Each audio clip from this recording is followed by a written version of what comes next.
கட்டி ஏற்ற முடியாது நினைச்சேன் லோடு. இன்னைக்கு எப்படியோ ஒரு வழியாக கட்டி ஷிஃப்டிங் பண்ணியாச்சு. 25 கட்டி ஷிஃப்டிங் பண்ணியாச்சு. இன்னும் ஒரு 120 கட்டி எடுத்து வந்தால் முடிஞ்சுப்பா வேலை ஸ்டார்ட். நம்ம அப்படியே எப்படி லோடு ஏற்றி கிளம்ப வேண்டியது தான். மழை வரதுக்கு லோடு ஏற்ற வேண்டியது தான் நம்ம செய்கிறோம். அப்படி போட ஏய் என்ன ஒரு இதே இருடா. இது ஏன்னா ஐபாயா தூக்கி வச்சப்போ வா வா வா. அது என்னையா கட்டு கொடுத்து அதிகமாக பேசுகிறா. இதெல்லாம் ஆட்டுறதா இல்லை. அங்கே வர்றா, அங்கே பாடுறா, அங்கே பாடுறா. இல்லை வடிவில் நீலாம் பேசவே கூடாது. யோ வாயா. நம்ம தான் சிங்கம்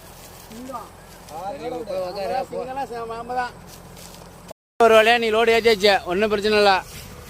மழை இல்லை ஏரியாவில். காலையில் விருதாச்சலத்துக்கு போக மழை பெஞ்சிச்சு.